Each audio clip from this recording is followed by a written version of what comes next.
Hello, let's try and see if we can identify the high risk processing data that we have in our organization. Why is the need to do that? This is what we are going to discuss in this video. Welcome to my YouTube channel where you regularly see new content on data privacy. And as I mentioned, we are going to talk about how do we identify high risk processing data. What is this in our organization? People generally believe everything is important.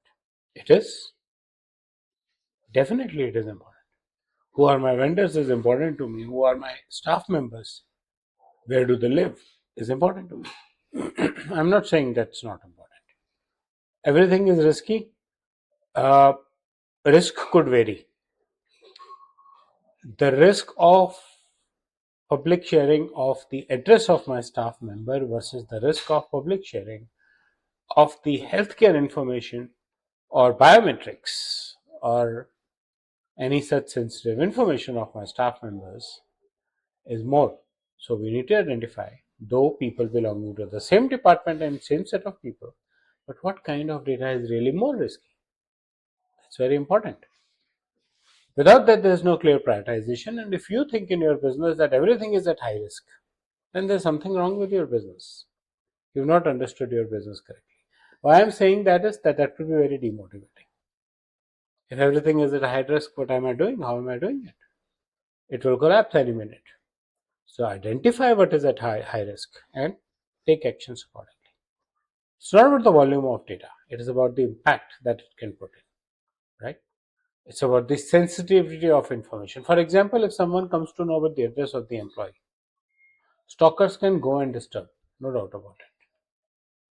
But if someone knows about health condition of the employee and spreads rumors, if someone knows about the health condition of the employee and based on that, that information is sold to the nearby pharmacies and the nearby healthcare organizations, and your staff member is being agitated, getting agitated daily because of these calls, sales calls, that is more risky than just knowing the address of the staff member.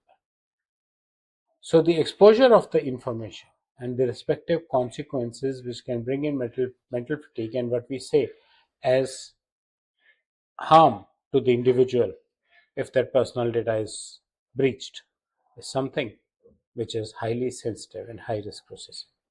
Risk exists in processing sensitive personal data, in doing large scale processing, in doing third party sharing, in automating and profiling of information, and of course, if the access is not proper or if too much of access is open for that particular area. So you need to understand with the example sensitive information like biometrics, like health conditions, like financial conditions, something that can impact or harm the individual needs to be taken care of. Large scale processing can impact the surface area of risk increases, does not mean that the risk increases. Sharing with third party is something which is very important. Are you encrypting? Are you sure he is handling it properly? Are you sure he is following all privacy norms? These are important things. AI tools, how are they using the personal information? At what stage do they stop using the information the way, or they start using it the way you want it to? Right? What kind of access is given? These are the area where the risk exists more while processing. Practically identify what harms more. That is more important. As I said, rumors because of healthcare information leaked, more risky. It's decent that the nearby pharmacy is trying to help you out, but you don't need that. Right? And if all 5 of the nearby pharmacies are trying to help, then you get into more confusions. Identify which one of them is having larger impact. Start from resolving those areas first. That gives you better experience, can help you take better care of the less risk area that you have, and then you can reduce the risk further. So that's about the basics of identifying high processing risk while processing information in your organization. I hope you like the content of the video. Please press the bell and the like icon, subscribe to my YouTube channel, and share your feedback in the comment section. Thank you.